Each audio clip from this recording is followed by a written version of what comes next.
Scaring people only gets so far. It's creating the agency that people can unlock change. There are so many people out there that think milk just comes from a bottle, or meat, you go get it from the butcher, but there's no real connection to the full story of what farms and farmers out there are doing. And I think this is a really good medium to help try to break down those educational barriers. When you start going about trying to get food and eat from the system that you're growing for, that you really just recreate the hunter-gatherer lifestyle, that you have to go out and find all the food and meet people in back alleys and dark corners sometimes because it's maybe not even legal to get the food the way you want to get it. Also, there's a girl on there who was an engineer, and after listening to the episode about the miller is missing, she became a miller. One farmer shifted his system. They were growing commodity grains, and now they have their own farm shop where they mill their own flour and bake their own bread and sell to their local community. There's a huge amount of resilience within the farming community and within the very exciting regen ag space. So sort of keep going, keep innovating. Another world is possible. There is hope. Our future through Earth's living grace. Well, welcome, Soilmates, to another very exciting episode of 6 Inches of Soil, the podcast. I am joined, as usual, by superstar producer Claire Mackenzie. How are you doing, Claire? Richard, I'm very well, thank you so much. Good. I love your hat. Please tell me through the hat. Talk me through the merch. Yes. Come on. So we've got some new exclusive 6 Inches of Soil merch that could be available if it is interesting to anybody. So I have the word Soilmate upside down on the front of the hat. It's a green hat with white writing, and I've got the little 6 Inches of Soil podcast logo on the side and on the back. And because I'm a 6'5" giant, I thought it'd be quite fun to put a small version of the logo underneath the bill of the cap, because often that's the angle that they look at me at when they're talking. So merch alert. It could be going live soon, coming to a store. How are you doing, Claire? What's been going on in your world? Well, I've literally just finished.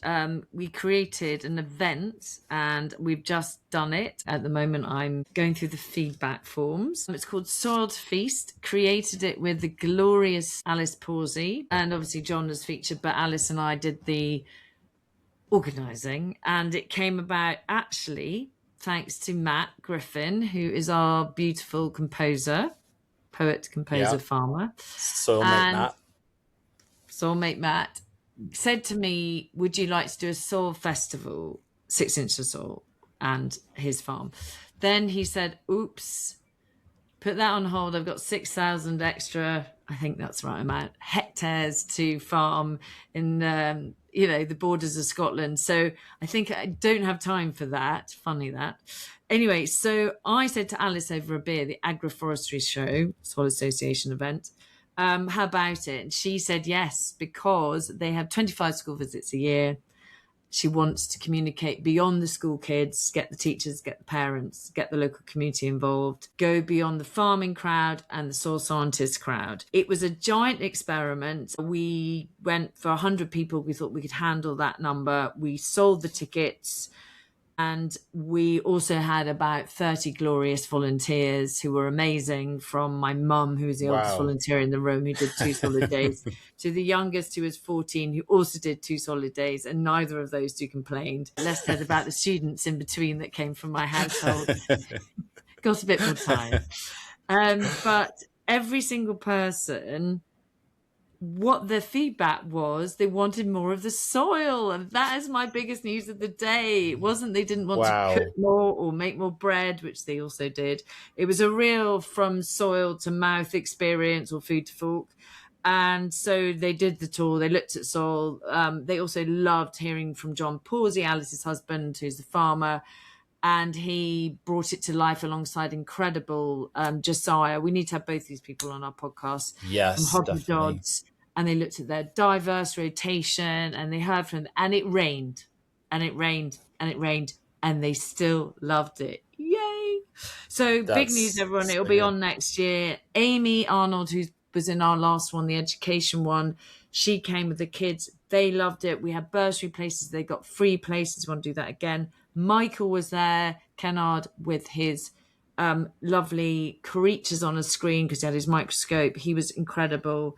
So it was, very beautiful. And there are lots of other people who will be, if they haven't already been on, will come on to our podcast, I'm sure. Yeah.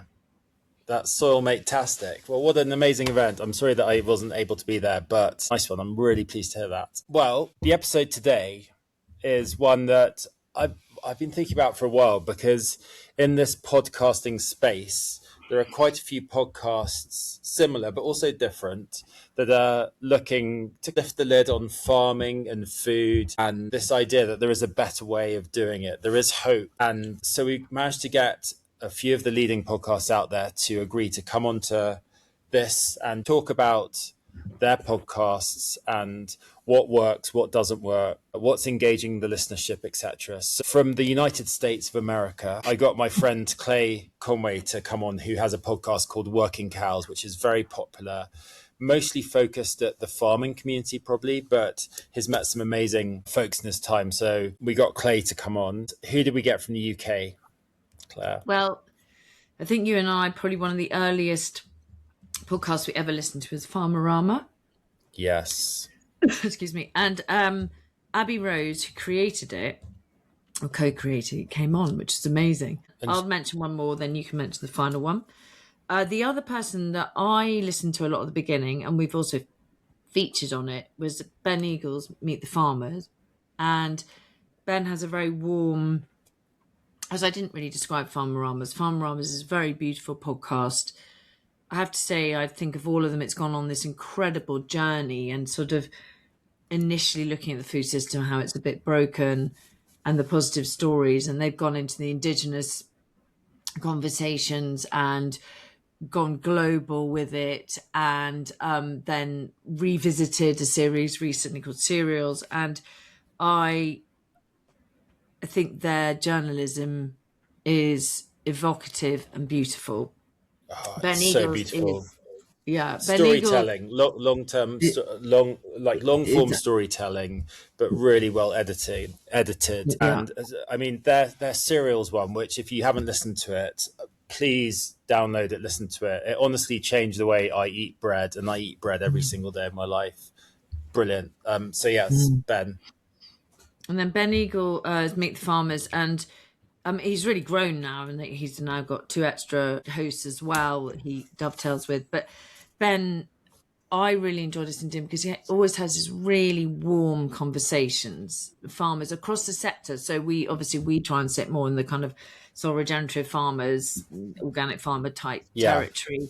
Whereas Ben gives you that wider. So actually, if I'm wanting to dig into anything to do with dairy farming, I have a bit of dairy, goats, whatever. But he's very humorous and warm. He makes you feel really comfortable. I really enjoyed doing his podcast quite early on in our journey. Yeah. So I thought it was really lovely having him there.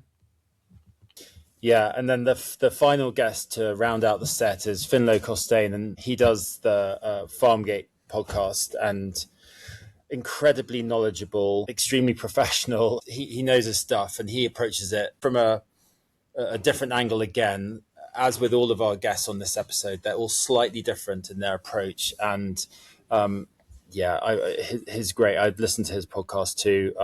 You've been on there, as have the subjects of the documentary, right? It was just a really good opportunity to get everybody together. Obviously, it's about to be groundswell as we're recording this, and they've all been part of that whole ecosystem of feeding the curiosity of farmers and consumers and helping that knowledge spread. So I think without further ado, please enjoy the episode. Welcome, listeners, to a really special episode of 6 Inches of Soil, the podcast, which is really a collaboration episode. We've figured that there are a few awesome podcasts in this space who are kind of doing similar things, but approaching it from different angles. And it'd be a really good idea to get everybody together to share their approaches to the mission that we're all on. And so we've got Meet the Farmer, we've got Farmerama, we've got Farmgate, we've got Working Cows.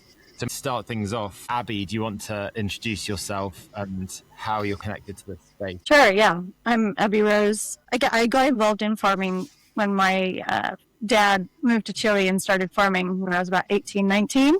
So that was really my unexpected introduction to farming, to be honest. I wasn't interested at all before that. But being on the farm, really learned just how challenging farming is and how exciting it is, and just how important it is as well. So all of that really brought me on board. And then I got excited about understanding what all the other farmers out there are doing, and particularly those who were moving in a more ecological direction. Started in 2015, so at that time we weren't really using the word regenerative, but certainly we were talking about small-scale farmers and farmers who were building ecology on their farms. And that was why we started Farmerama back in the day. We just celebrated our 10th birthday, so maybe that's enough for me for now. Well, congrats. It's a really wonderful podcast, and we'll come into more detail about it later, but it's one of my favorites for sure. Ffinlo, how about you? Why don't you explain who you are, how long you've been doing it, you're connected in this space? So I'm the producer, host of Farmgate, and we've been doing this since about 2020. And I mean, my background into farming more broadly, was through politics and environmentalism, I suppose. And it was this sort of desperate realization that there was a nature and climate crisis and that we needed to solve this thing. But the thing that that really mattered, the thing that mattered more than anything else, was food and farming, because without food and farming, we are nothing. And food and farming is unique in that it is not just a problem in terms of climate and nature, but it's also a solution. And not only that, it can be an enormous solution. And so the podcast, I'd worked in food radio before, and food radio is fantastic because you can cook on the radio and you can do the most incredible recipes and nobody can see if you get it wrong. You can just say it tastes fantastic and people just assume you're telling the truth. But I'm a nosy Parker, I guess, and I like to know what people are up to. And so the podcast was a way, it just gave me an excuse to talk to people I wouldn't necessarily have an excuse to talk to otherwise, and to bring people together that I wouldn't necessarily have a reason to put together, or who wouldn't necessarily have a reason to talk to each other. And so within that sort of space of food farming and the environment, I can bring people together, I can chat to people I think are really interesting, and I can just continue learning and finding out more and share that learning and finding out with other people who are listening in. Yeah, and when did your pod launch? In 2020. And we launched just at the time when GWP Star came out, so the metric that Miles Allen had developed, which more accurately captured the nature of methane and the way that it operated in terms of global warming. And so that was one of our very first podcasts, and obviously that had a very good response, and we moved on from there. And at the time, I was the director of a think tank called Farmwell. We were working a lot with government, on that sort of post-Brexit package, and I can't take any responsibility for the nitty-gritty and the things that went wrong later on, because we were very much involved in the umbrella stuff, the sort of conversation about what farming could be. But the podcast grew out of that. It was a way of communicating what we were talking about. Yeah, well, it's really important stuff, and the content you have is really strong. How about you, Ben? Tell us a bit about you and your pod and how long you've been doing it. Well, firstly, thanks so much for having me, and it's great to be on with this fantastic group of podcasters. I'm now a full-time podcast producer. I've been full-time for about 3 years, but I've been podcasting not quite as long as Abby. I think Meet the Farmers started back in 2016 for its first episode. But I've been podcasting since then, and the journey has sort of developed. I'm now based in Norwich, but I have previous lives both on my family's farm in Essex, on the Essex coast, and in the conservation sector as well before that. I founded Rural Pod Media, which is our sort of podcast agency, in 2022 as a way of telling rural and farming stories, really. And I mean, Meet the Farmers itself it's probably broader in scope than certainly sort of Abby and Ffinlo's work. I think we go more sort of beyond. The idea is on Meet the Farmers, no matter what type of farming you are, wherever in the world, sort of like to have a space for everything. Even though probably personally, I have more of an interest in the regenerative space, and I'd definitely like to profile those stories and the subjects surrounding surrounding them as well. But no, so I suppose, I'm now working with around a dozen different brands in various capacities, doing podcasting in different ways. Meet the Farmers, and then Meet the Farmers also generated a spin-off ongoing series called The Big Debate about 6 months ago or so, when that's hosted by farmers Sophie Gregory and Ali Hunter-Blair. So it's been a bit of a journey, and I think podcasting, which I'm really looking forward to this discussion today, it's always developing. Oh my goodness, you have to keep up with so much. We're now talking about video, and podcasting has moved in all sorts of areas. So it's a really exciting space, but lots to talk about today, I'm sure. Yeah, well, we're really thrilled that you're joining us. Before I come on to Claire, who's going to be producer and also guest on the show, how about you, Clay? Let's go across the pond to you. How are you connected in this world? Tell us a bit about your pod, how long you've been doing it. Yeah, so I've been running the Working Cows podcast since November of 2017, so just about 8.5 years now, and focusing on finding people who are successful in ranching. I know I'm the odd man out here, but farming west of the 100th meridian, I guess we could just say it that way. People who are financially successful, people who are successful in managing people who are successful in managing land, and people who are successful in managing animals. When we get all four of those pillars working well together, we can generate generational wealth in terms of soil health, in terms of financial health, in terms of people and their relationships. We can still have Christmas together as a family, even though we're engaged in a family business together. That's a real concern. There are people whose families and their connection to each other is lost because the ranch business, the farm business, is struggling, and that puts stress on them, and then they go their separate ways, and that's a tragedy in my view. I'm trying to produce content that gives people tools that can help them avoid that. That's been my journey and my goal over the years. Yeah, well, it's a really good pod and one that I regularly listen to. So nice job with all that. And what about you, superstar producer Claire Mackenzie? Where do you fit into the mix?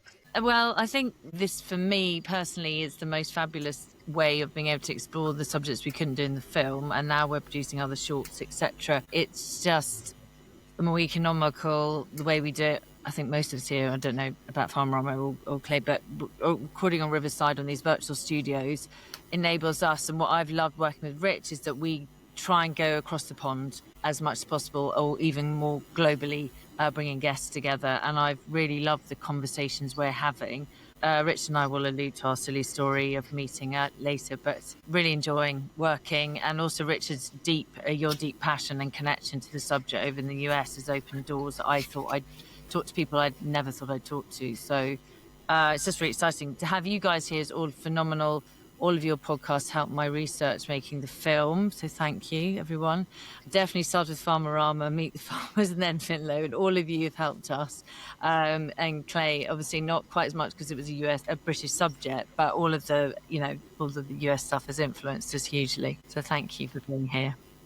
Totally, here to all of that. I'll start by framing my involvement. I mean, I've been in the meat space for about 25 years, the space between buying live animals from the farm all the way through to producing food in restaurants and then supermarkets. And that connection is so interesting to me because there's also such a huge disconnect, right? There are so many people out there that think milk generally just comes from a bottle, or meat, you go get it from the butcher, but there's no real connection to the full story of what farms and farmers out there are doing. And I think this is a really good medium to help try to break down those educational barriers. And I've been incredibly lucky in my career to meet some amazing people. One of the reasons we do 6 Inches of Soil is to try to bring the voices of these experts together to try to help people understand the connection between their everyday lives through the food they're eating and where that food comes from and the impact and the signals that sends to the farming world. My question, Ben, you can start with this. Like, what have been your biggest learnings and takeaways? All of us on this episode have met some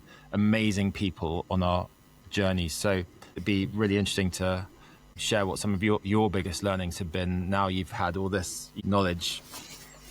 Yeah, I think it's an amazing one, isn't it? It is. I mean, it is such a privilege to get an insight into such a diversity of different people's lives, let alone their businesses and their farms and their approaches, but also their ways of thinking. And often I find the conversations that you have when the microphone isn't on are just as interesting as those that are. And I often think, wish we could broadcast those to the world as well. But I think often, and there are reflections of podcasting actually in this as well. I think the big one is keep going, that actually there's a huge amount of resilience. There is a huge amount of that out there within the farming community and within the very exciting regen ag space. So sort of keep going, keep innovating, which again is another reflection within the podcast space. Things change. Things stay the same, but they also change as well. And those innovators out there, I also find a great privilege to actually get an insight into those innovations. And farmers who share tend to be, in my view, the farmers who are really going places and are really innovating their own businesses, but also helping others to innovate as well. And I think the third one is farmers who stay curious. Stay curious to those around them. And I think that's, again, something that we can all learn, whether we're farming or not, is actually stay curious to the world.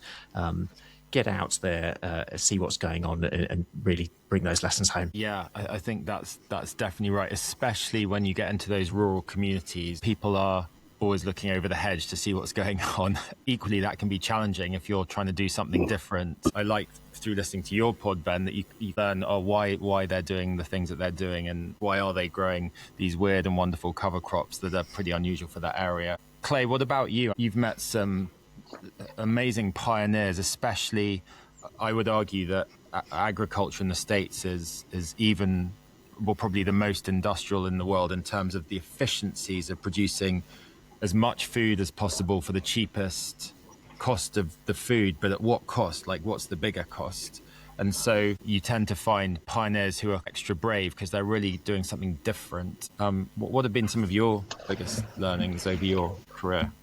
Yeah, I think that I would echo a lot of what Ben said, but also the willingness, and it is part connected to what he said, but the willingness of people to share.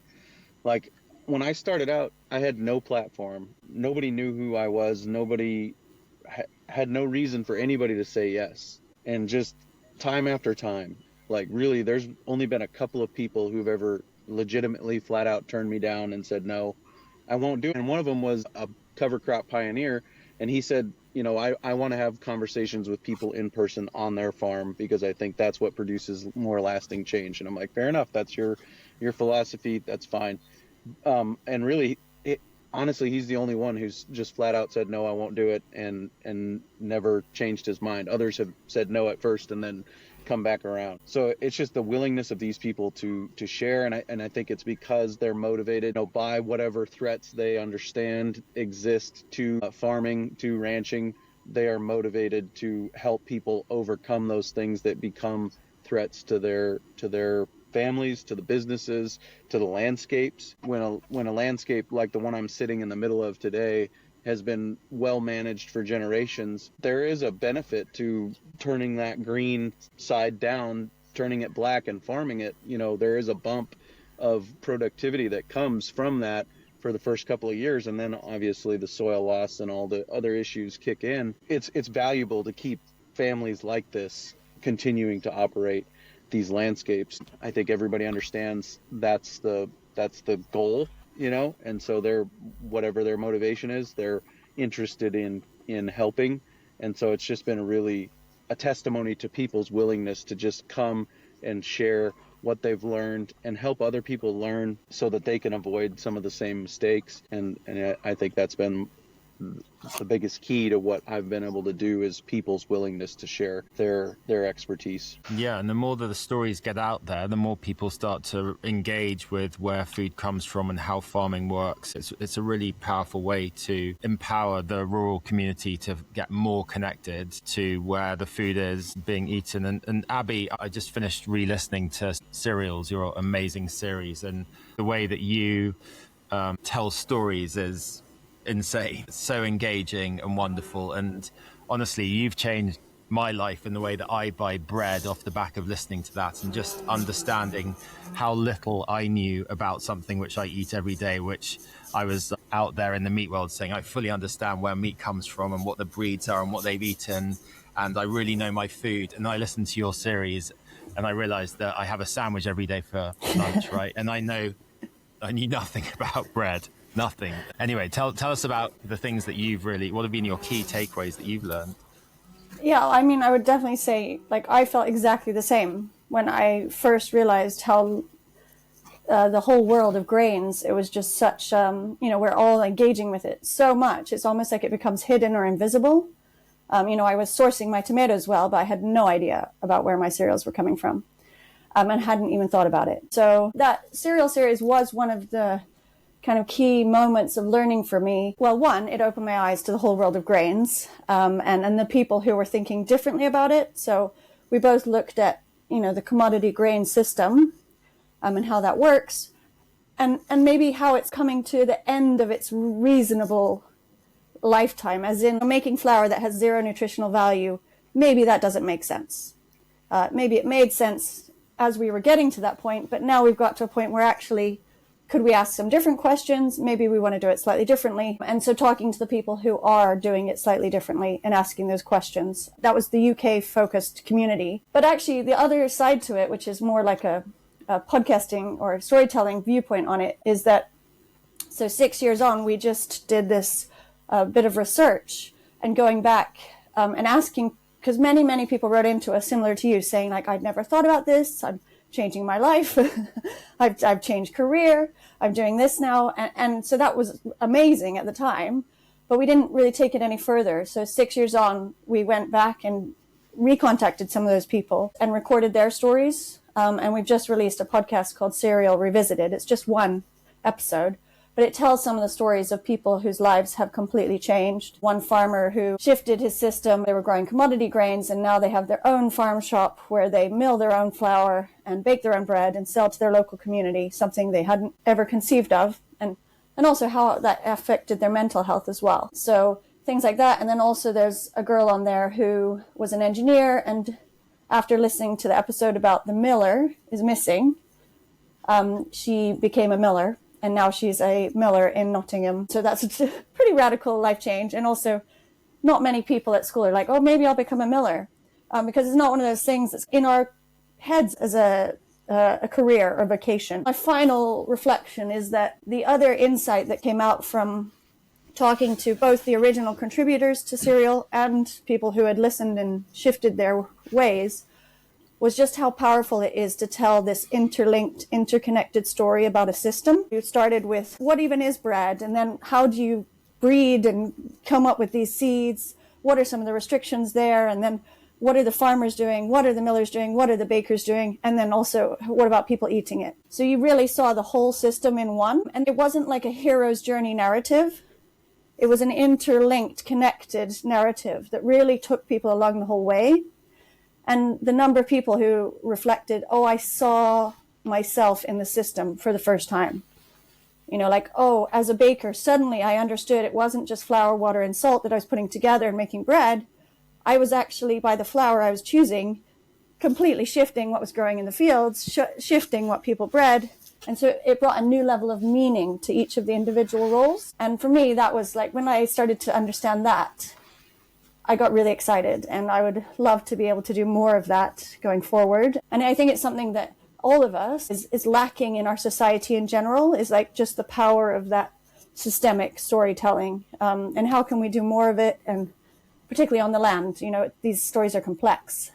So we can't always focus on one person to tell them. So yeah, those are some of my early reflections.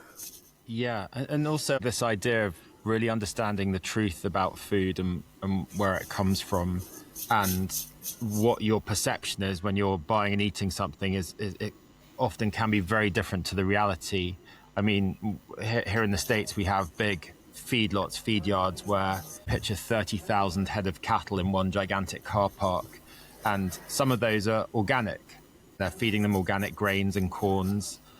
But when you're buying that organic beef in the supermarket, you're definitely not picturing in your mind this huge feed yard. and things like that. That's a big part of my mission, is to try to help people truly understand, to make sure that the values that they truly believe in match where their food is coming from and the signals they're sending out. Yeah, so anyway, I just think that there's still, and there will always be a disconnect, especially as we've gone from such a local system. I mean, I was at a grain mill here in Austin, Texas last week, and he had up on the wall all these little sacks from history. Each little town used to have its own grain mill, and they all had their own brand. And on the wall is just all of these multiple different brands. And now, of course, none of those mills exist. They've all been centralized, and the distance from the farmer to the person eating the bread is larger than it's ever been. So anyway, it's just, I think it's really good that you can break down these barriers. Ffinlo, how about you? I mean, obviously you're well focused in the kind of news and current affairs aspect of the industry. What have some of your biggest takeaways been through your making of the pod? You've come to me last, so everybody's said lots of things. But when I was living in Scotland, there was a farmer that lived adjacent to where I was living, and he dug a hole in the field, and I didn't know why he dug a hole in the field. I'm not convinced that he knew why he dug a hole in the field, but what I noticed was that every other farmer in the vicinity dug a hole in the field fairly shortly afterwards.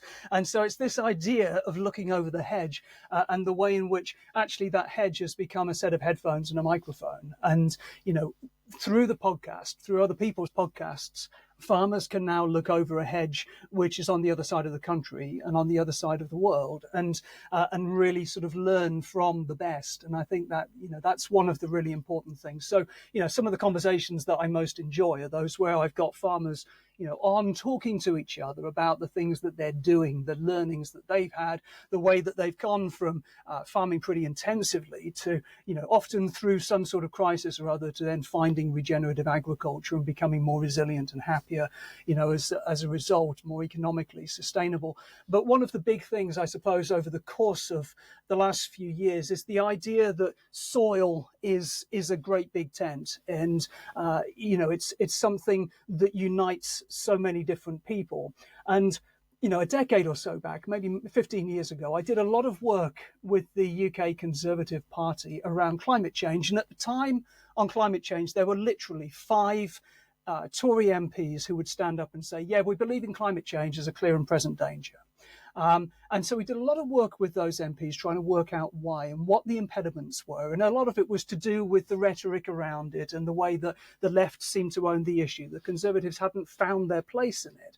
And so we would reframe the language and work with those MPs to try and reframe the language to frame it around values rather than just campaigns, or, you know, and farming was part of that. It was, you know, things that mattered to Conservative MPs. So it was security, and water and flooding in the constituency, those sorts of things. And suddenly that meant that more and more Conservatives were able to find their way into that climate change tent, as it was at the time. And so, you know, just sort of 5 years later, there were probably fewer than 5 Conservative MPs who would have stood up and said that climate change wasn't a clear and present danger. So that was a big thing. But in terms of farming, soil is there. And for me, you know, one of my really big interests these days is national security and global security in the face of climate and nature breakdown. And soil is the way that we solve this. And it's Peter Bick, who produced Roots So Deep, the fantastic film, who sort of talks about soil being a big tent. And through that tent, there are lots of different flaps, lots of different doors. And if you have all the farmers and all the natural capital people and all the land agents sort of all going in basically through a door on one side of the tent, that's fine. But it doesn't mean that that raises the agenda, raises the importance of food and farming up that political agenda. Because in the UK, as you know, the Department of Environment, Food and Rural Affairs, it's right down the bottom. It has one of the smallest budgets. It's where ministers start off before being moved elsewhere. And yet it ought to be one of the top ones, along there with Foreign Affairs and Home. And so it's finding other flaps into that tent.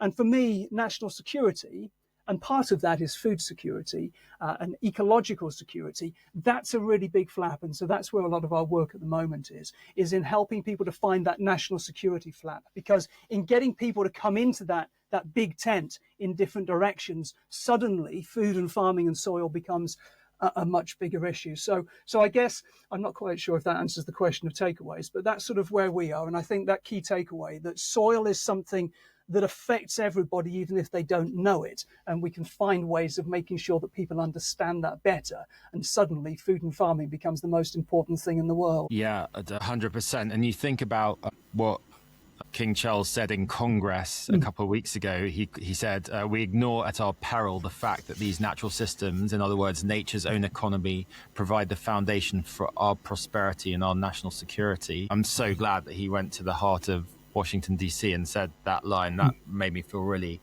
proudly British here in Austin, Texas. But that was great to try and get. There are so many threads that affect it. How about you, Claire? Do you feel like you're making a difference? Ffinlo's talking about, influencing all these different aspects. I might bring it down a little, but Ffinlo, Ffinlo particularly, we went to Parliament together. Actually, we got a 6 inch of soil kind of convening, bringing some of the amazing people, and you chaired it fantastically. But never since that national security document came out in January, which the government had to, with the pressure, which highlights and links food and biodiversity crisis, and is there. Every time I read your work, I think, thank goodness you're just completely staying in that space, because we need that pressure. And I would hope that we support it, but ours is much more. So 6 Inches of Soil, one thing it's been acclaimed as a film is that it's full of hope. So we know, we were told at one point by one environmentalist, well-known person, I'm not going to name him, that you actually have to scare the hell out of people and that they're not going to get on board. But then there are many other psychological studies, etc., that actually there's hope and there's guidance and there's some positive solutions. So obviously we framed it in this kind of, and we do this every single time, I think, with the podcast, is framing it, giving the true story, giving the negatives, the worrisome real picture in life. But we're bringing in people that unlock, as Richard said, for the average person going shopping, and I'm reaching for my cereal pack, and we're trying to help them unlock that. And that's the feedback we've got. And some people have said, I've never even thought of it like that. So we're really trying to break it down, keep it simple, keep it quite exciting, keep it quite short as well. I sometimes get a bit, when I'm listening to things, my mind goes, but that's probably my mindless mind. But so by us trying to keep it a little bit, probably might feel a bit superficial at times, but we're really trying to just give those nuggets and allow people to inquire. And that's what we saw at the screenings, or we see still at 6 Inches of Soil screenings.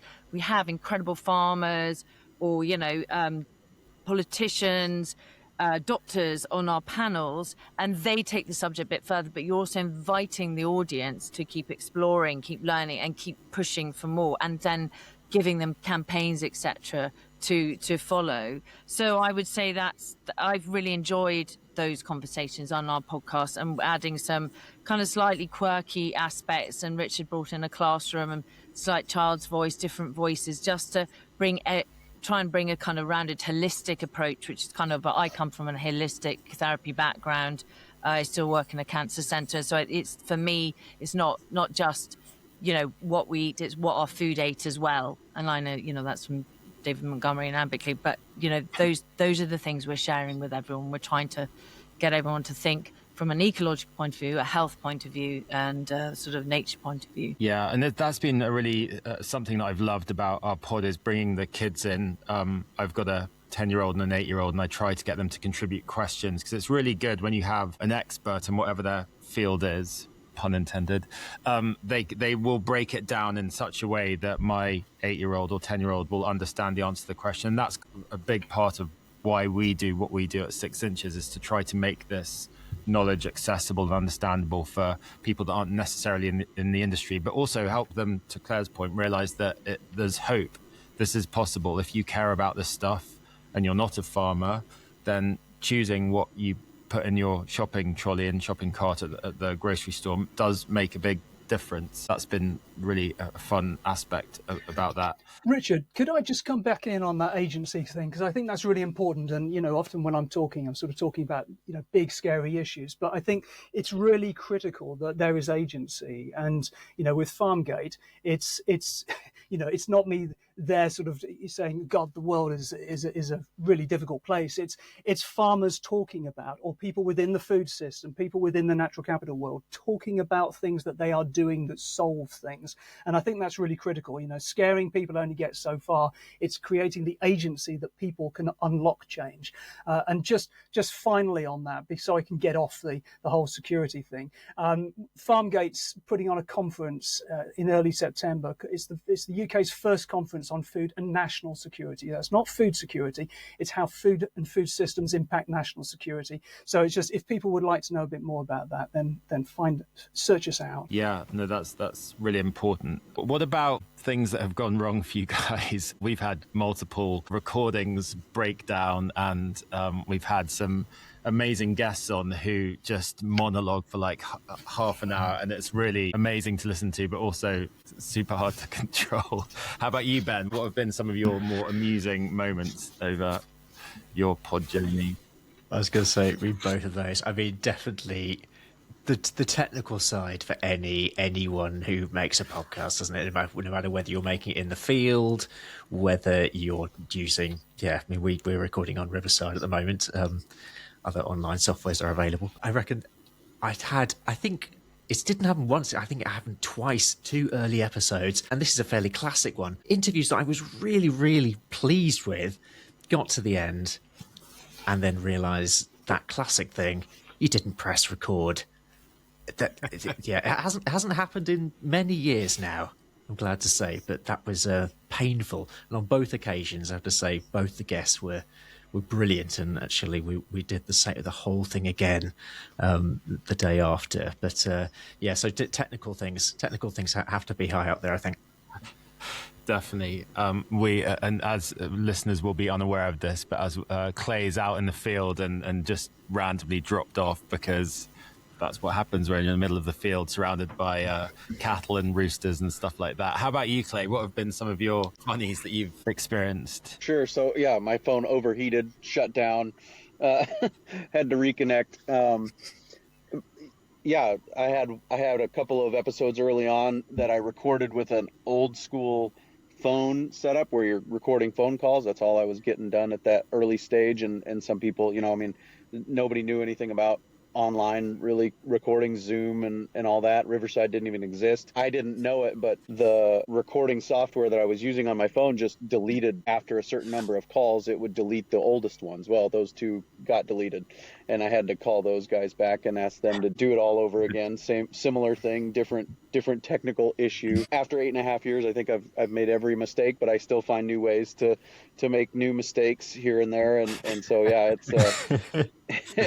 it's one of my dad's friends in ranching, who's a 2nd or 3rd generation rancher at least, says the learning curve continues to be straight up. And I think that's probably true in podcasting as well.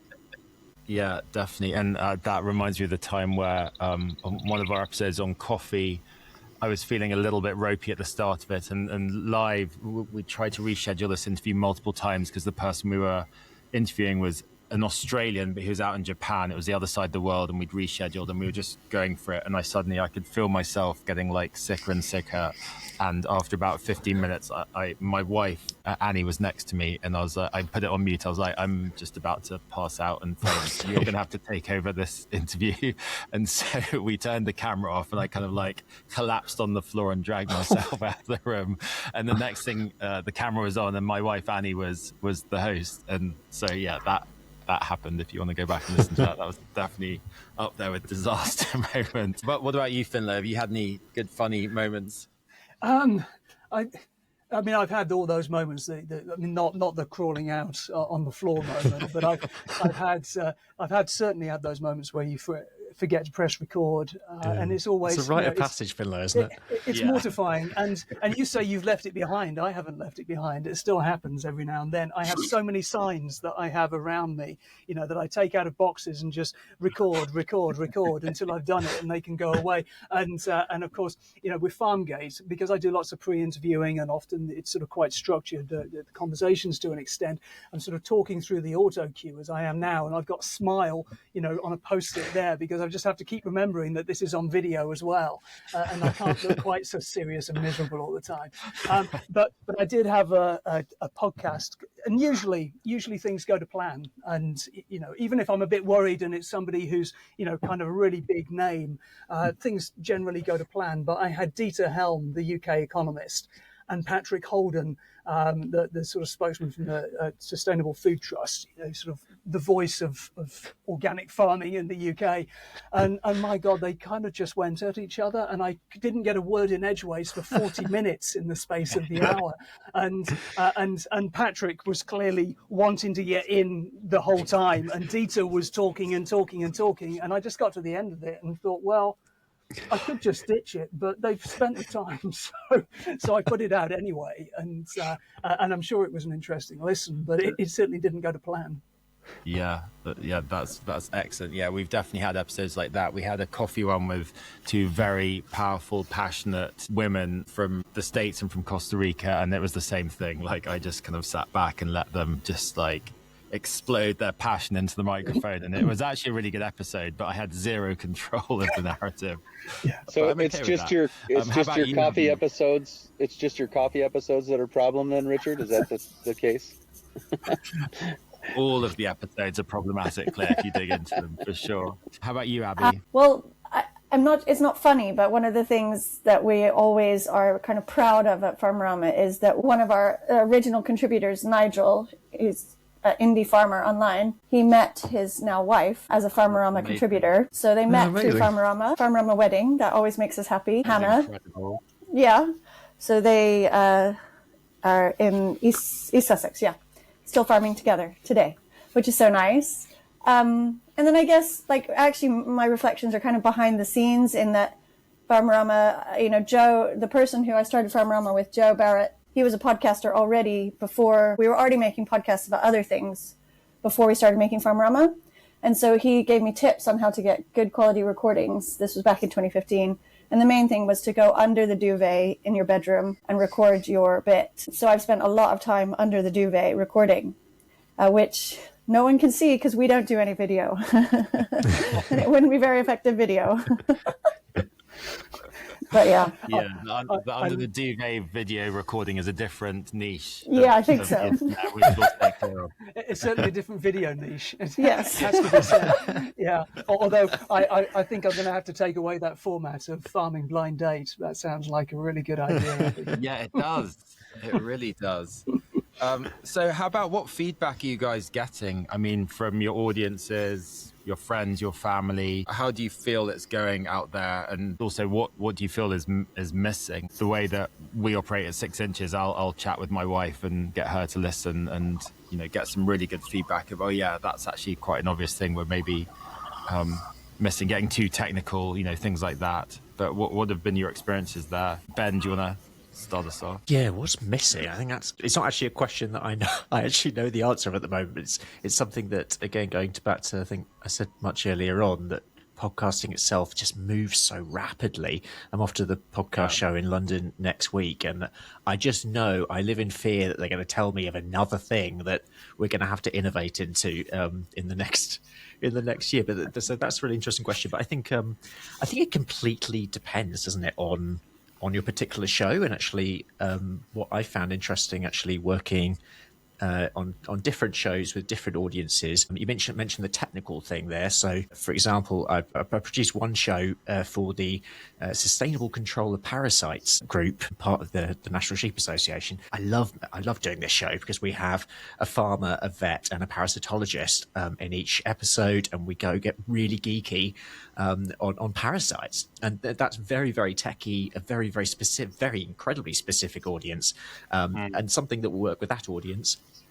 Well, I could put out a similar episode on Meet the Farmers, which is maybe more narrative based for people more interested in long-term stories, and that might not work quite so well. But I think it's really important, actually, as a podcaster, to sometimes be a bit selfish as well in terms of what you want to put out, because you put so much time into this and you build this connection with your audience that actually, after a while, learn to trust your gut as well in terms of what material you want to put out. And sometimes sometimes some things work and sometimes things don't, but that's all part of the learning process, I think. Yeah, and what do you find the most engaging ways that have worked for you to get people to discover you? Because that's, I think, for 6 Inches, well, for Claire and I, that's one of our biggest challenges. Is I think the stuff we're putting out is really strong, and we're interviewing some amazing people, but also no one really knows we exist yet. I was curious, like, what's worked for all of you guys. Ffinlo, how have you managed to reach out to listeners? I would love to know. I would love to know. I mean, I all the way through this, there's a degree, Ben sort of talking about that sometimes you need to be selfish and do things that you find interesting. Well, that's all I've ever done. I make programs. I talk to people that I think are going to be interesting. I have conversations that I'm interested in. Sometimes other people are really interested in those conversations. Sometimes they're less interested. I don't use social media that much. I just rely on word of mouth. And apart from LinkedIn and LinkedIn, because it's a peer-to-peer, professional-to-professional network, I find that really sticky, and people are really good there. But you also asked what's missing, and to me the answer is just very straightforward, and it's money. There is a huge amount of money out there in farming if you are really into big tech solutions, if you're into really strong fertilizers and massive tractors. There's money all over the place. When it's talking about knowledge exchange, which actually is where regenerative agriculture is, we don't need loads of great big tech to have fantastic food and farming. We just need knowledge to be exchanged, and people to sort of talk to each other about their own successes and what they're doing, and that's really difficult to fund. And some years it's more straightforward, but frankly, since Trump got in America, and actually probably since Labour got in the UK, and people have been much more nervous about where their money's coming from in terms of sponsorship, it's just become much more difficult, much more hand to mouth. And so while the audiences are there, the audiences continue to grow, it's getting the money in so that we can afford to do these things, which is a real challenge. Yeah, and well, let's talk a bit more about that, because that's definitely something like Claire and I mostly. I mean, ours is a very low cost pod, but we're definitely struggling to kind of break even at best. It's kind of like a passion project which we do in the evenings and weekends. But how have you found that, Finn? I mean, you touched on it a bit there. I mean, is this something, and I feel like you don't have to share any of this, like I don't want to see your bank balance, but it's really curious to understand, like, is this profitable, or is it, are you losing money? If you're able to talk about that, it'd be really interesting. We're only able to make $3 million a year these days, and I struggle to live on that. I can't heat my swimming pool. No, it's difficult, and so Farmgate, as I haven't said, is part of 8.9.com. It's a number 8, the word point, the number 9.com, and that's a news channel. So we moved from think tank to news channel because we felt that probably we could have more interesting conversations and actually be more influential as a news channel, which I think has probably proved to be the case. But what we do is we work on sponsorship, and that means that sometimes we have companies or groups that are interested in sponsoring the channel as a whole. So First Milk, we're very supportive. We're currently being sponsored by Friarsmore Livestock Health, and and others, and so that gives us channel sponsorship, which means that the work I'm doing on the podcast is sort of cross-subsidized and so on. And other times it might be a series where we go out and we try and get several different people or companies together to sponsor a series, like we did on our Filling the Funding Gap, which was a big series on natural capital that we did last year. So smaller amounts of money from lots of different companies, and then every now and then we might have an individual podcast episode that's sponsored, and by and large those are these are things that I've been interested in. These are things I want to make a podcast about, and I've then gone out to people. But occasionally somebody will come along and say, have you thought about doing this? And we'd be interested in paying for it, and sometimes I'll say no, I really don't fancy that. But other times I think, do you know what, that sounds really interesting, and so in that way it's a combination of different things. The channel is getting sponsorship, sometimes it's the podcast getting sponsorship, but together we're just about managing to eke it through the year and buy Christmas presents for the kids. Yeah. And yeah, Clay, I mean, you and I have spoken about this. We've got an amazing gallery of clips and sound bites from all of these thought leaders. It would be really interesting to go out there on the road and speak to that and just pack all of these clips into presentations to help educate the farming community, the food community, the processing, milling community. How does money work for you? I know you're close with Understanding Ag, right? Are they kind of like your main sponsor? Yeah, they are. We've since that relationship is dissolved, but yeah, so that was kind of the I've heard people say, if you podcast for 3 years, it'll change your life financially. Like, you can make money doing this. It took me like 6 or more years to get to the point where it was actually generating revenue, so I'm just a little slow, I guess, but that's fine. It's very similar to Ffinlo's model. We do some custom branded content here and there. We do some sponsorships throughout the episodes, individual episodes themselves. One of the best ways was with a studio sponsor. Started out with C90 Ocean Minerals as a studio sponsor when I was in charge of finding my own sponsors, and then had a relationship with Understanding Ag for a couple of years. And so, yeah, that's been good, where they kind of get mentioned on every episode. That was a helpful relationship for sure. I think that's my experience has been very similar to Ffinlo's, and it's been a good journey. But for me, it was it was a continuing education. It was free or even modestly paid continuing education for me for the first number of years, where I was just I grew up in agriculture, but I didn't like it, and so I didn't pay attention. I didn't ask questions. Dad said put a fence post there, I put a fence post there. Dad said, go move that group of cows over there, I did that. I didn't know why. I was just doing what I was told to do. And so I knew which end the feed went in and which end the manure came out, but I didn't really know much else about agriculture beyond that. And so I have been trying to educate myself over the last 8.5 years about how to do it in a way, as I said earlier, that is profitable, not just financially, but profitable for the land, the animals, and the people. And so that's been kind of my journey, is trying to learn for myself these things. Yeah. And totally, and it's obviously the profitability aspect is critical for the guests as well as for us to continue doing it. Abby, I know one thing that we're certainly at 6 Inches, and most of you do, is we try to bring light to problems that people don't necessarily know they have. Do you feel like we're getting to a place where people are paying more attention to farming practices and to the food that they're consuming? I think definitely that our listenership has gone up. Our audience has increased over time, and it feels like from 10 years ago, there's much more interest in what we're doing. And this refers back to your question about how do you get more listeners to the podcast. To me, it's like noticing that new niches are coming in. So like the architecture world, for example, has become much more involved in the farming world. And to me, that's a real niche to speak to. And to understand, or the fashion world has, gradually become more and more interested in understanding, oh, wow, actually, we are intimately linked to the farming world. If we want to be remotely resilient and sustainable in any way, we have to rely on natural fibers, not just the petrochemical industry to supply us. It's been interesting to see the different, the dawning of the links to the land across these many different industries. And I don't know who's next, but the most recent one for me was noticing just so many more people in architecture coming and asking questions and being interested, listening to the show.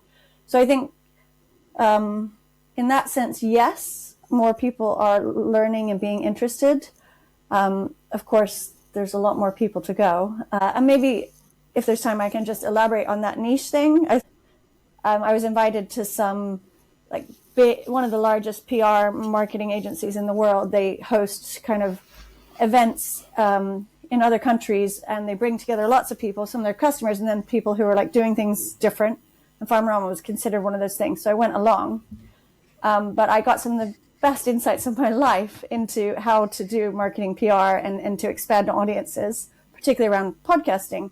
And the main insight there was just that the way to build audiences is through niches. And actually part of, serial series was about okay, well, let's focus in on a niche that we know about, and go for it and go deep. And that those listeners will then come on board for the other shows. And we did see that, You know, our normal monthly shows are much broader in scope, but we found our listener numbers went up across the board, and for many, many years continuing.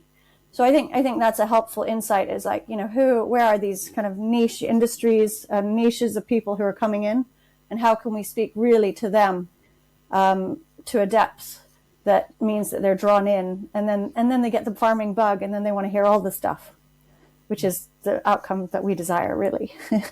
Yeah, absolutely. It's interesting in terms of regenerative farming and talking to all the experts we've been lucky to meet. I've found that many people who I speak to, especially here in the States, live in very remote areas with small grocery stores or markets. And I often find that those farmers, if you go into their kitchen, into their pantry, a lot of the products are not coming from the system that they're growing from, which is always really interesting to me, just because it's very difficult, because they're, you know, I live here in Austin, Texas, and I'm surrounded by 5 or 6 grocery stores, all who stock all of the things. But once you go into the countryside, that changes pretty quickly. Do you find that your guests are finding it like difficult to practice what they preach in terms of, are they buying the food from the systems that they're growing from? And how's been, like, Ben, how do you feel about that? Because you've also spoken to some amazing farmers, but also who probably live in remote areas. Do you think they've got that same connection to the food? That's a really good question, and it's a question that I occasionally ask, depending on who they are. I mean, I think it's one of those things. Is how long is a piece of string? And I think it's a very sort of personal thing for each person, isn't it? But I would argue that I think that and I'm speaking like as a society here in the UK, I think we've got a long way to go before actually we embed any sort of food culture back within our lives. I think it doesn't nearly, and I'm speaking myself here. It's something that I love to cook. I love to be around others and share food. But it's time. Again, bringing it back to podcasting, actually, and bringing it back to farming as well. Time is perhaps, as a currency of our times, I argue that it should be far more valuable than it is maybe perceived to be. And actually, until we actually allow for this argument that we can allow more time in our lives, allow more time for allow more time for food culture, and that's perhaps within the way we talk about it within the ag space as well, then I think we're not really going to shift the dial as quickly as we perhaps should, and perhaps as much as we would need. You know, I think it's really difficult, Richard, to eat well in the countryside in the UK, you know, bizarrely. And I'm really aware of this as a podcast host, that if I lived in London, it would be so much easier. You know, Dalston Market or Borough Market, there are so many food markets there, you know, that are bringing food actively in from outside. Whereas in the countryside here, most of the farming that is surrounding where I am, I mean, not all of it, but a lot of it is part of the problem rather than the solution. You know, we have lots of flooding issues here because of the way that those fields are farmed. And if I want to get food, I have to go to Tesco because, you know, there isn't really anything else. You know, there is a farm shop or two, but they are open at quite specific times and they're really expensive in comparison to other things. So there is this real disconnect there. So not so much whether the farmers themselves are practicing what they preach, but it's difficult for me to practice what I preach. And I have to be completely honest. I'm not wildly interested in food, in meals myself. You know, I'm not a big foodie. I like Monster Munch, you know, and but my family, especially my kids, they love cooking, you know, and so that's a way of keeping me honest. But you know, it's going out finding the odd bit in the wild, going to the farm shop, you know, occasionally, but mostly it's just going to Waitrose, going to Tesco, and that's a crying shame. Right. I heard a guy recently say that when you start going about trying to get food and eat from the system that you're growing for, I think is how you phrased it, Richard, that you really just recreate the hunter-gatherer lifestyle, that you have to go out and find all the food, you know, and meet people in back alleys and dark corners sometimes because it's maybe not even legal to get the food the way you want to get it. And so, yeah, that's an interesting place we find ourselves. Yeah, I love that. And Abby, you alluded to that a lot on that episode about grains and cereals and what you're allowed to do and not allowed to do. So that's totally right, Clay. And sorry, Ben, what were you going to say? No, I was just also going to bring in just the whole issue of food poverty, rural poverty as well is a whole layer of conversation that I don't think, and I'm speaking purely on the podcast that I've worked on, that I don't think it's a subject that I cover enough. I mean, this was out today. Just had a Meet the Farmers big debate focused on Wales, and there we were talking about up to a third of children in Wales are living in relative income poverty, and that itself is the context as well that we have to see food, that we have to see our wider conversations.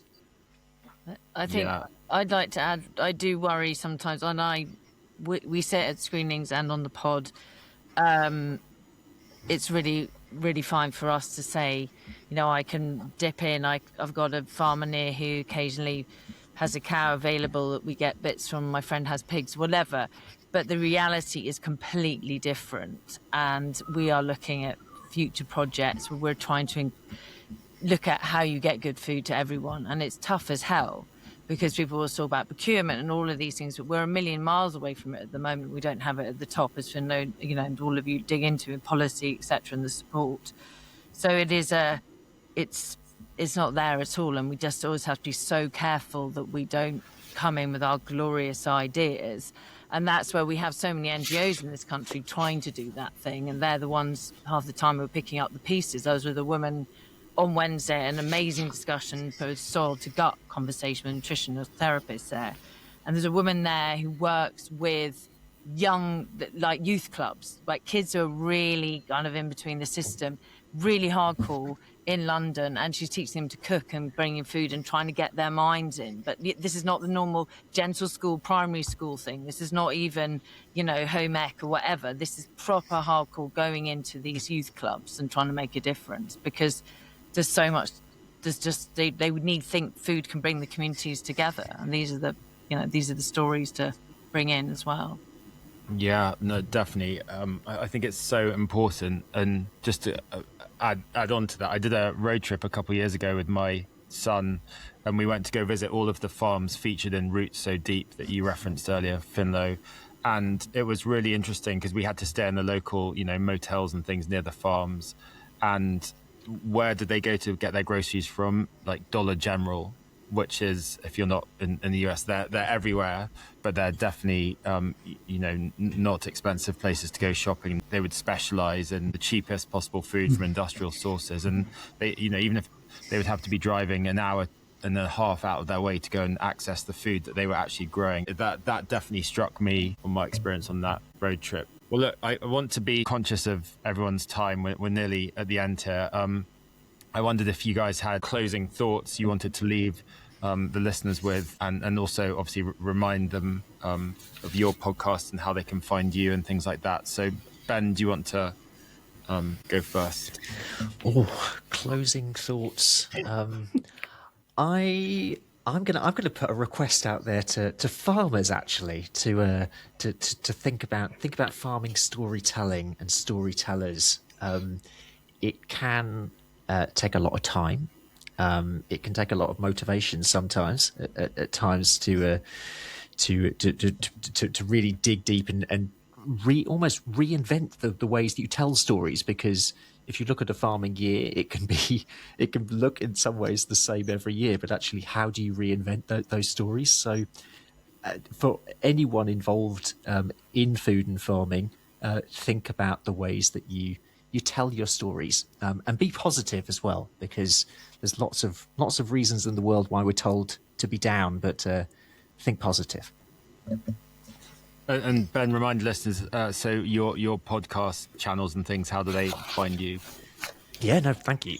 So you could find Meet the Farmers podcast wherever you get your podcasts, or you can search for our other work at ruralpodmedia.co.uk.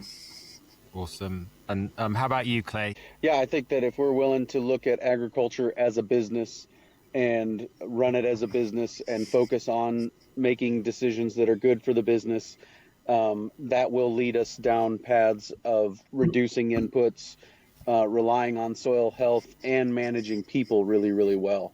And when we can manage our people really well, then we, I think, have a more fulfilling lifestyle as an agriculturalist.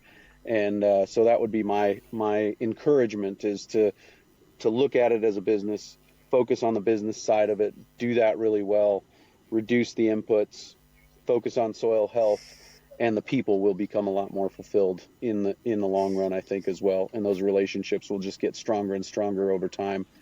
As far as where to find the podcast, ranchingpodcast.com has all 500 and some odd episodes that we've produced over the 8.5 years that I've been doing this. So ranchingpodcast.com. Yeah. Ffinlo?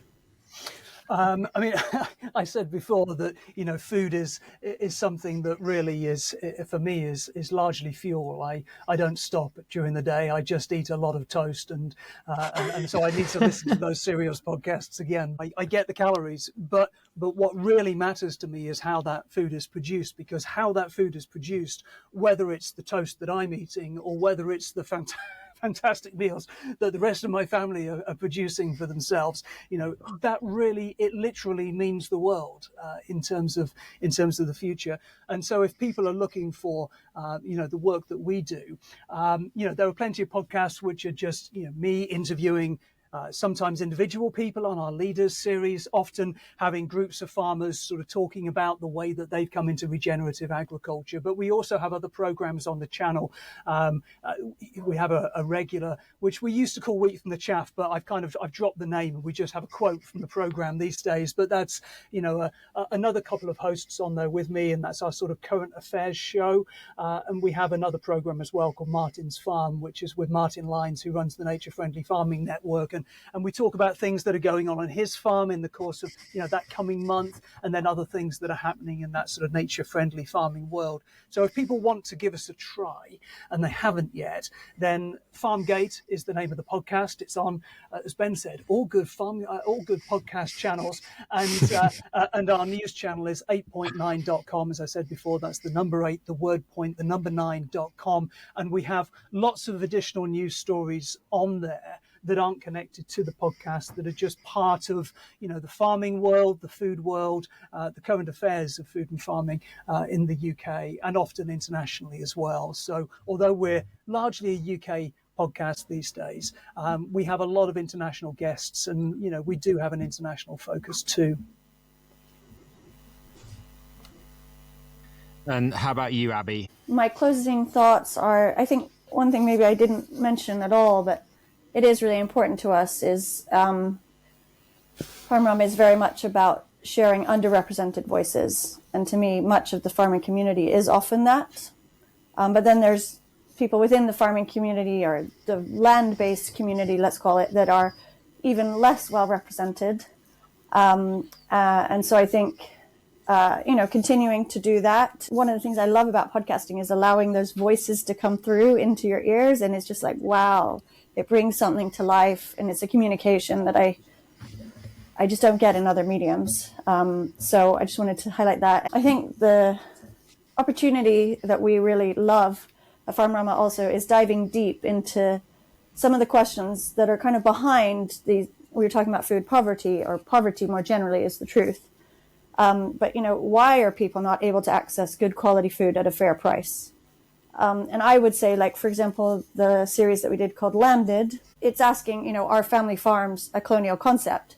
But actually, when you dig into that question, you start to come up with some of the understanding of why do family farms struggle so much? Why do they need to price their food at the prices they have to price them at? There's some big, meaty questions we can get into. And so I think at Farmerama, we really enjoy going there and taking the risk. It's often risky to ask some of those questions. But as long as we do it in a non-judgmental way, it's not saying anyone's wrong or right, just looking into the questions. I think we can have some powerful conversations. So those are some of my reflections. And in terms of finding us, Farmerama, it's spelled farmer and then AMA. If you type that in on any podcasting channel, you'll find us, or our website is farmerama.co. And on our website, you can actually go on, and we just, as I said, we released Cereal Revisited just last month. And on the website, you can go and see that we have a digital sound map, which has got lots of different voice recordings from people sent in all over the world who were somehow affected by cereal, and what they're doing now and how it's changed their lives. So that's quite fun to just hear these little snippets from people, if you want to access that. And if you want to meet your future husband or wife, also get in touch with Abby. She's very well. I'm on it. How about you, Claire? What are your kind of closing thoughts and reflections? Well, I just really wanted to thank you all. And I hope that we can collaborate. I do really believe in collaboration. And I think I wanted to ask you all really who your specific audiences were. And I think we've kind of unearthed that. I think you've all explained. But I hope that we all complement each other. And I think for anyone listening is that there's so much space for... There's too much out there for us all to digest. But I do think podcasting is a really amazing way of listening, of learning. I was listening to an amazing thing on Radio 4 the other day, and it was visceral. I don't know if you guys, it was The Journey Through the Cow, most astounding journalist. And it really, it just went straight into my heart and my whole body. And I was thinking, if we can start to produce stuff like that, which actually Farmerama has sort of provided for me, and you can have those really reflective moments in your ears, and you can just almost close your eyes and use no other senses. I just hope can carry on. I hope that we're doing it once a month amongst other things. And Richard, we are serious, aren't we? You made us sound like we're not really, but we do have an amazing editor, by the way. It's not just Richard and I who saves our bacon when it's all a bit fluffy and a bit weird. But I hope that we can all be there for each other, because I see that in the farming community that we are communicating in the small food businesses that we're communicating in the kind of environmentalists, etc. Everyone is, their heart is so big and they give so much. So I hope that, we can carry on, all of us, doing that together as well. By when Ffinlo came with us into the space in Parliament, when I've been with Ben and Abby at events, and there's so much to learn. Let's all keep learning together and share and support. I think is what I want to say in this very broken world. Yeah, definitely. I was texting the other day with Will and Jenny Harris down in Bluffton, Georgia, and Jenny texted me back a line. She said, "All ships will rise from this tide, and we're just grateful to still have a boat in the water." I thought that was quite a sweet little quote. But just to leave you, before I started on this podcast journey, and Claire and I were kind of coming up with the concept of it, and I briefly told the story before, but I mentioned to a really close friend of mine that I was wanting to start a podcast, and he paused and he looked at me in the eye and he goes, "Are you having a midlife crisis?" Well, I am. I'm deep in that crisis and I'm loving it. It's been great. I've loved getting to listen to all of your podcasts, get to meet you. I love the idea that we're kind of all in this together and we can help each other out. So thank you for agreeing to come together for this, genuinely, and thanks for all the work you're doing.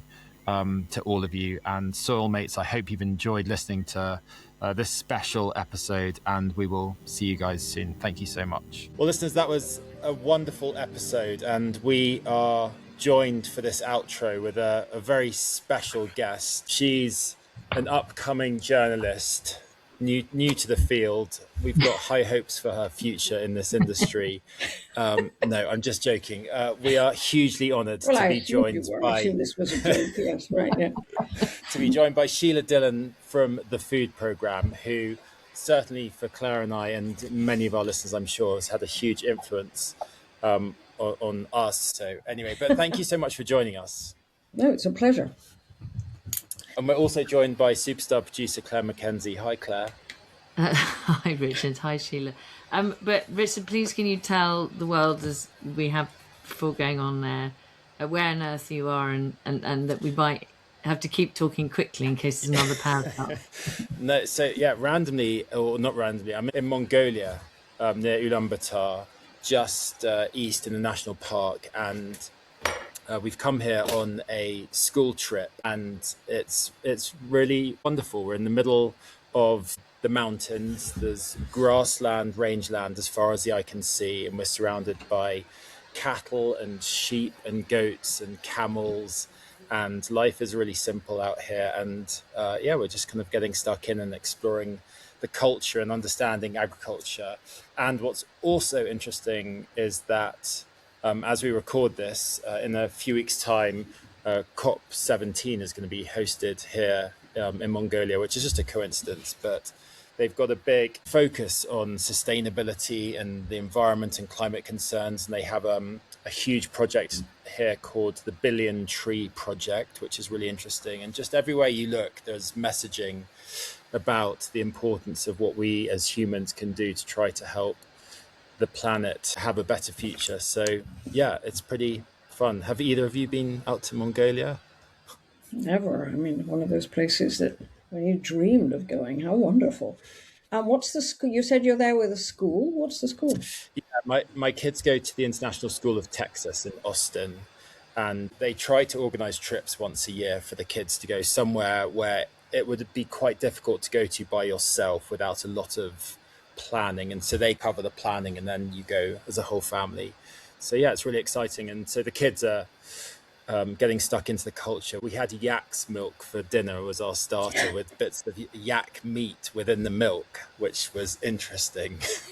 For our Jewish listeners, that would be quite upsetting. Yes, right. Yeah, I know. But anyway, Sheila, thank you so much for joining us. The point of this episode was to try to get podcasters on who are in the farming food space, just to share what's working, what isn't working, what the challenges have been. And I was curious to learn from you, what have you found during your career has engaged listeners, and what do you think has been making the difference in terms of programs that you've been doing? It'd be great to hear your thoughts.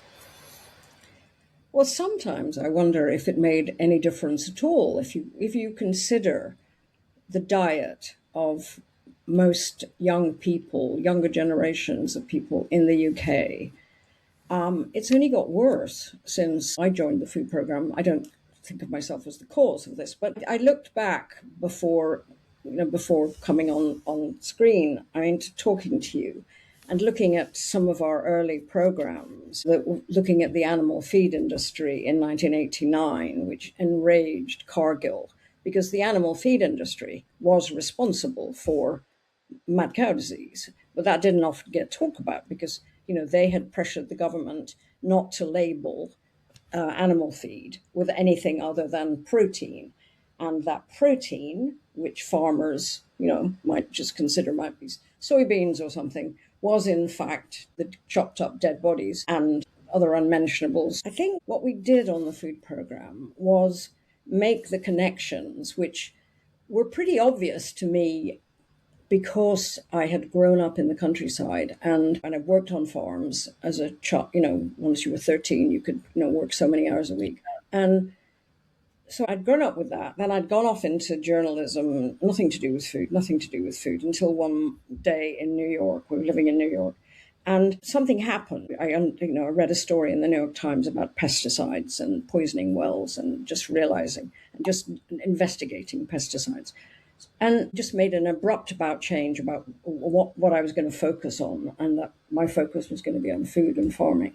And my husband was horrified by this, and he said, if you're going to do this, follow the money.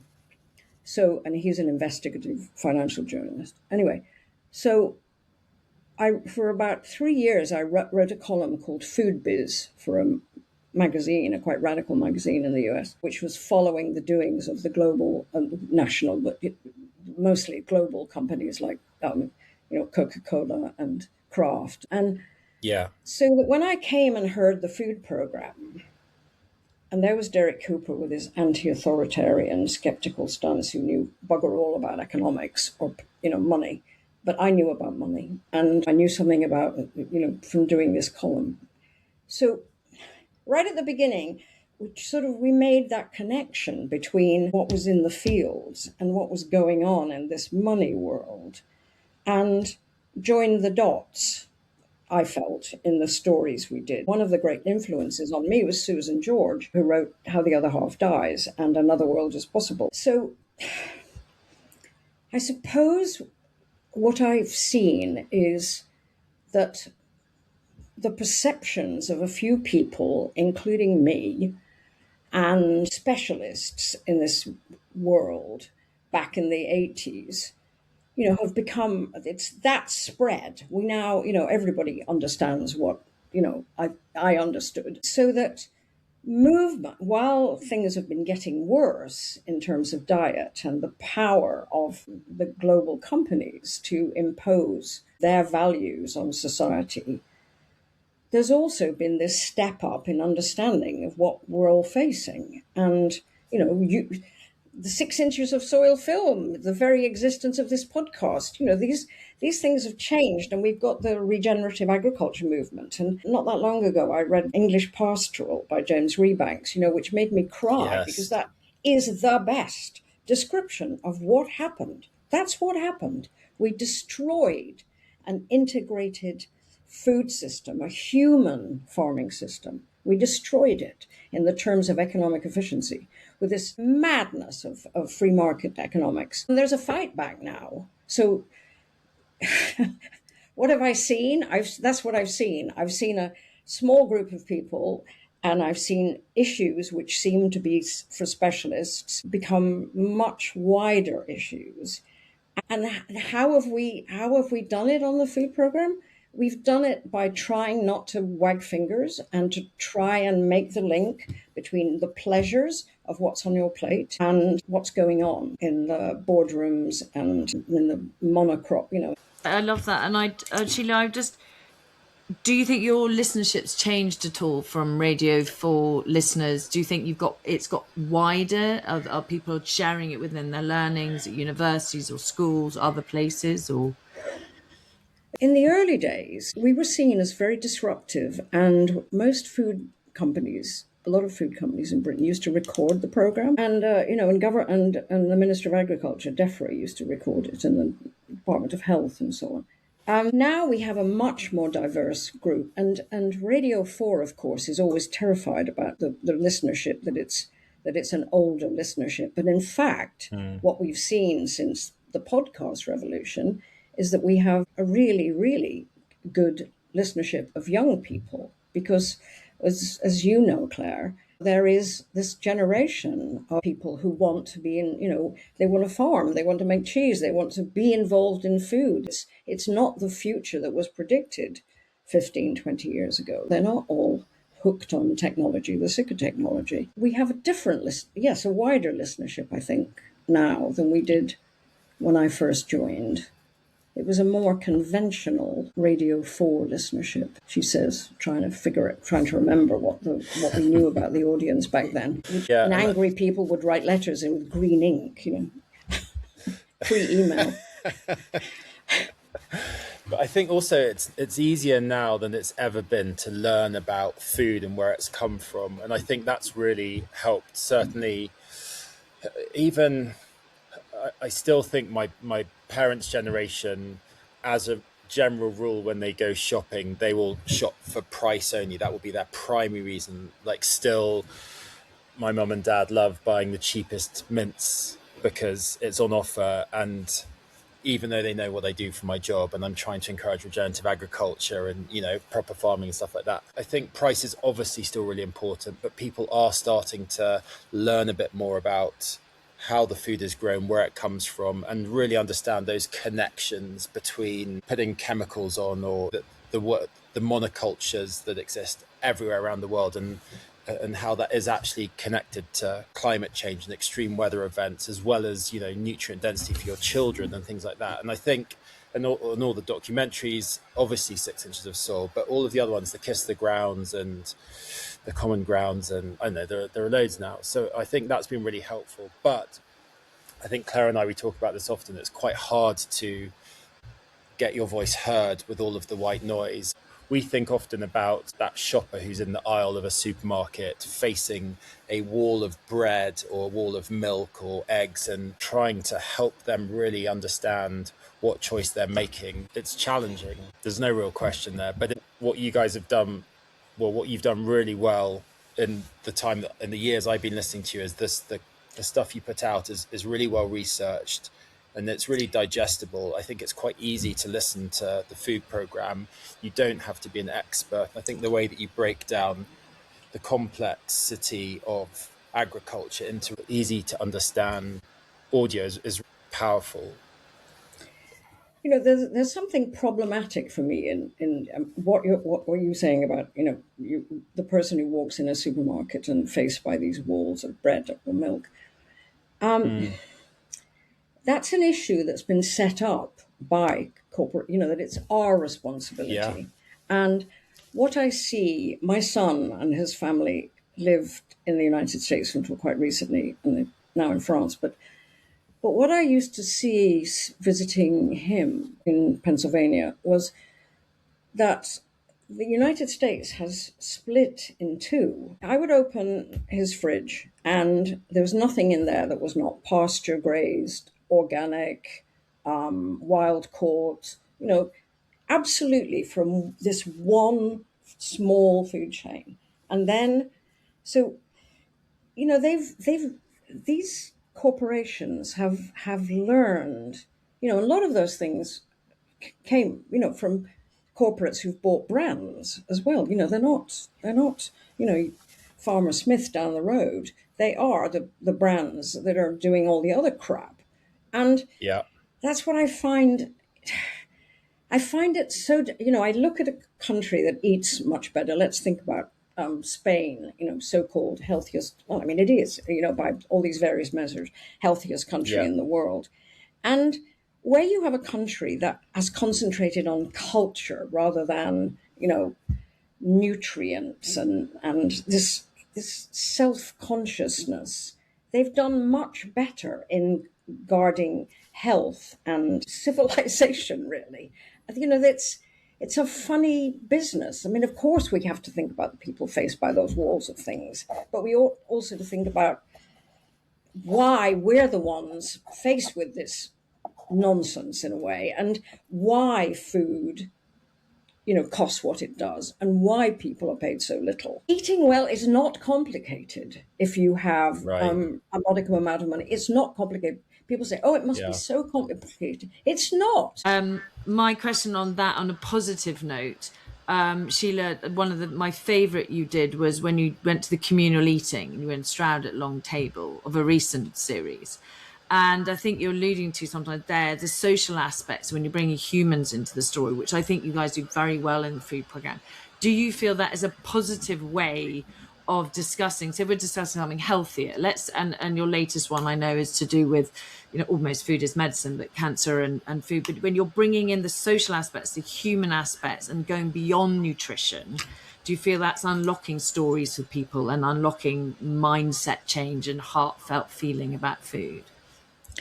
Yes, I think that program about communal eating that where we were at the Long Table in Stroud, I mean, that followed a program we'd made in Copenhagen about this, where it's very easy to eat communally because it's using food to glue back together the atomization of this. You know, it's it's, you know, it's one against, you know, we're all against each other, and we can eat, you know, being stirred to hatred and anger, and I think that is tremendously positive. And I think one of the things we have tried to do on the food programme, not only in the programme, but in the BBC Food and Farming Awards, which is now in its 26th year, is we try to tell these stories. Look, this works. The Long Table works. Chefs in Schools works. Hodmedod's, the bean company, this works. They make money, they pay salaries, they create jobs, they help local economies.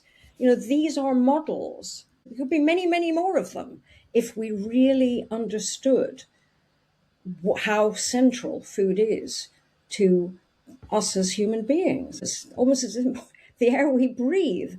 We all know, growing up in a culture of like your parents wanting to buy cheap mints, where food has been seen as trivial, and also in the empire didn't help because we just got something, we got shipped in from the lesser breeds out there. But there are tremendously good examples, powerful examples, which we try and highlight as things that we could all do if we cared enough. And that's what we're trying to make people do, care more about it. Yeah, exactly. We all know there is a better way out there.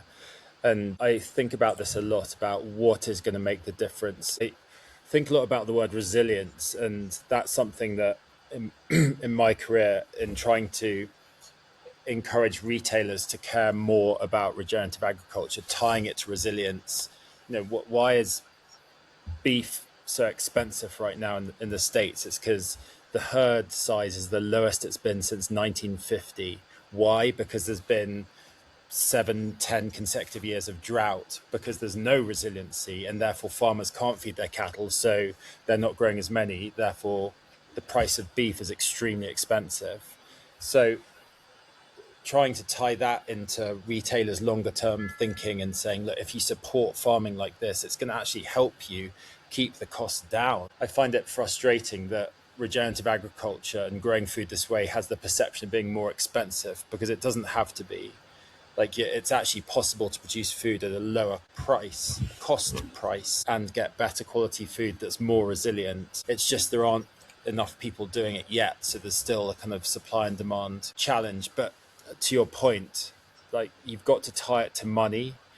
Otherwise, none of this stuff works. And we interviewed Temple Grandin last year, and she said the same thing with animal welfare, that what's better for cattle is better for business, or rather the other way around, what's better for business, better for cattle. Like, that was the moment for her that she was able to get McDonald's, Burger King, Wendy's to care about animal welfare, when she said to them, if you do this and improve the animal welfare, you employ less people having to push these animals through the system, you're saving money.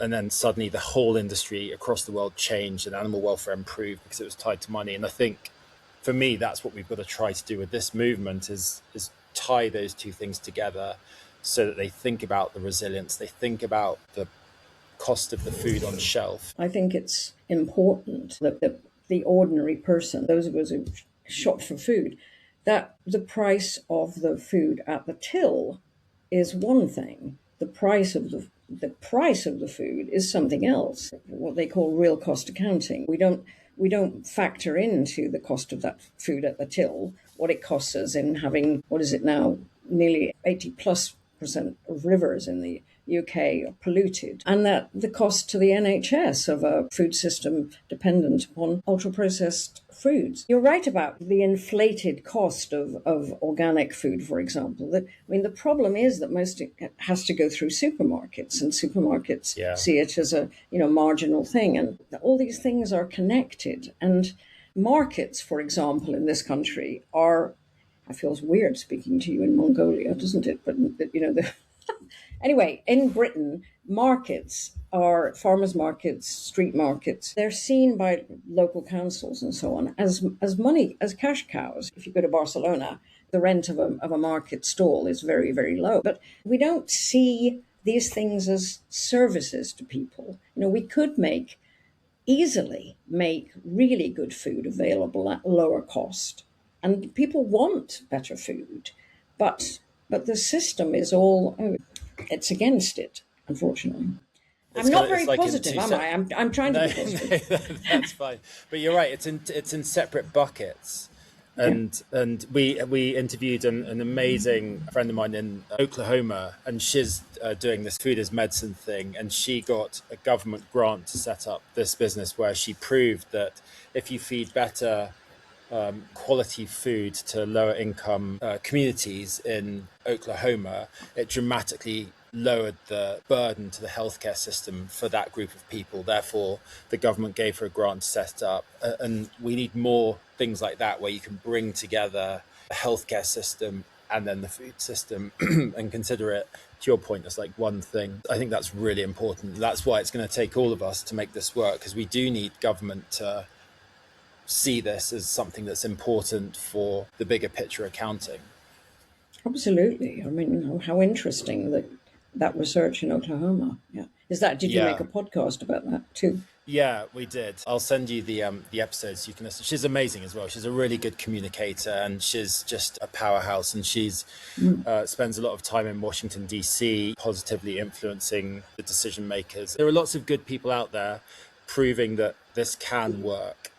So what about the future? What do you think is next? What can we do to help make a better future, Sheila Dillon? Yeah, well, I think if I could answer that, they'd give me the Nobel Prize, wouldn't they, in something or other? Good Lord.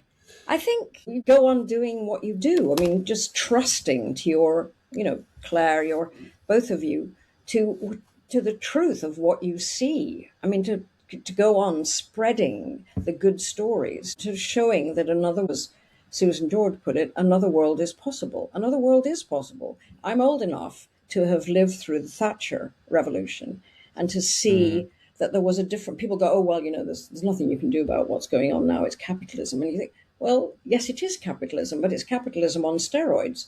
We used to have a capitalism that was balanced against public interest, a legal system that controlled mergers and acquisitions. There was another world. It wasn't that long ago. Another world is possible. And when I watched all those hundreds of graduates walk out of the Stanford University graduation last week because the CEO of Google was giving the graduation speech, I thought, another world is possible. There is hope.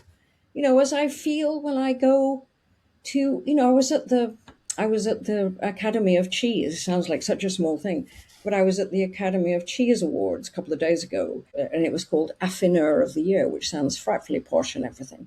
But to see these small cheesemakers, why are they doing this? Why are they making this quality cheese? They'll never get rich.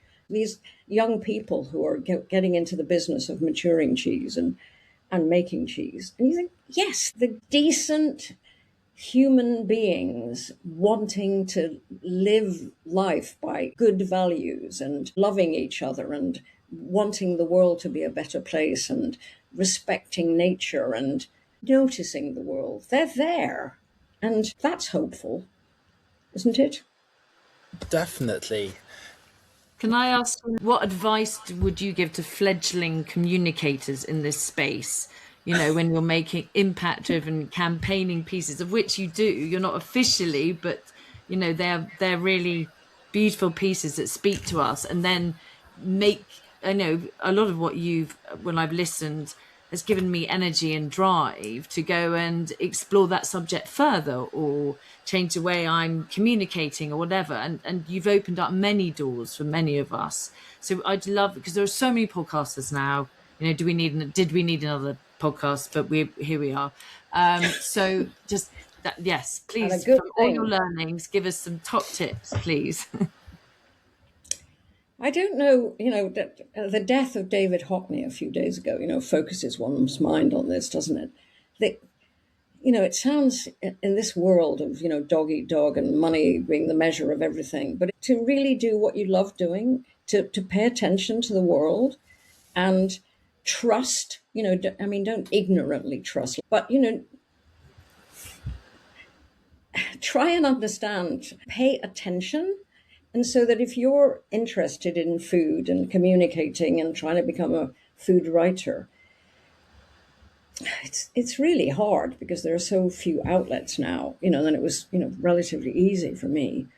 But to actually, what interests you, what arouses your, this overused word, passion, and actually follow that. I mean, what I see around and people who come and talk to me about what they want to do is that not enough people are interested in money. They're not enough on trying to understand how money works in this world of food that we're all trying to save and improve and make better.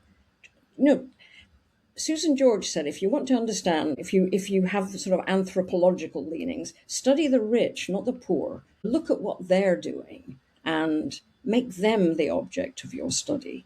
And not enough people I talk to, wanting to make their way in this world, seem to me to understand that it's not just a dirty world. It may be a dirty world. There's nothing wrong in earning an honest dollar or an honest pound.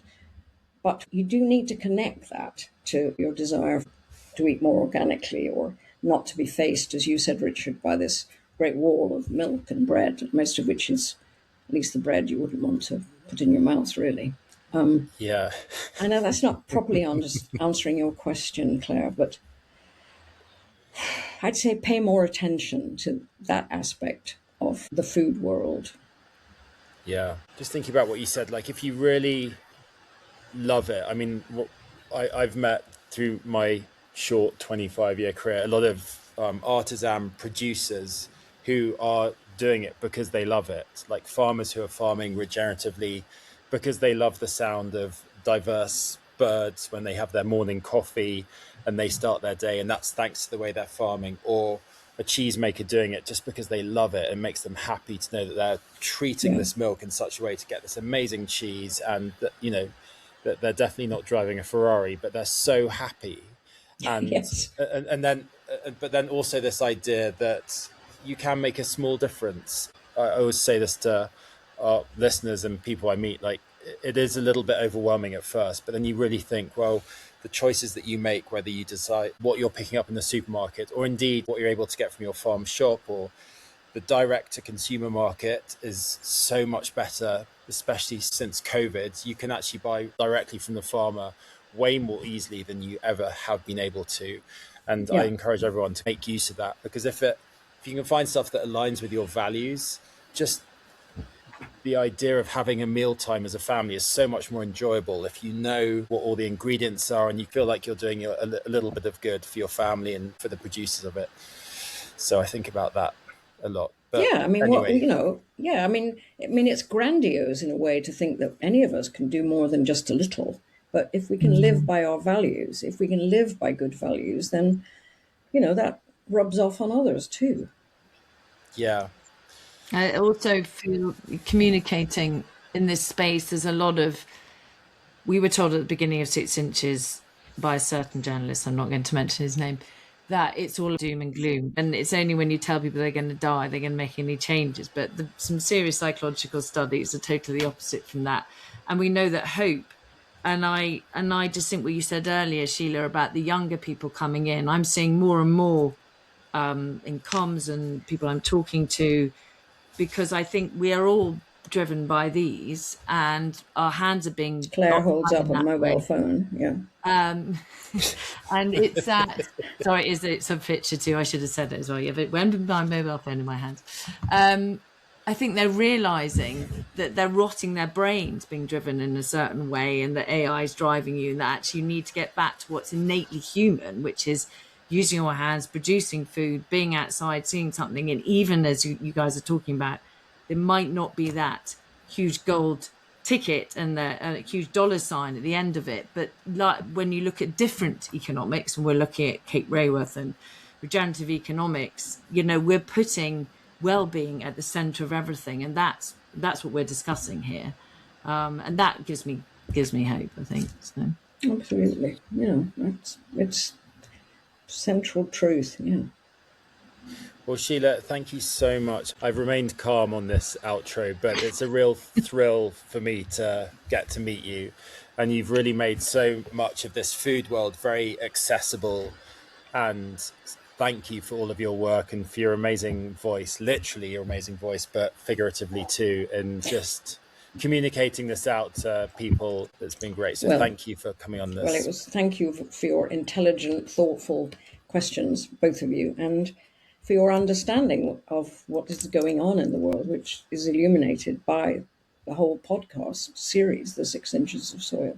So good on you. And it was a delight to meet you, Richard, and good to see you again, Claire, too. And we'll speak soon. Wonderful. Yes, thank you. In 6 inches of soil, our world comes alive. A podcast of passion where all souls thrive. Soil mates unite in a bold common chase, building our future through Earth's living grace.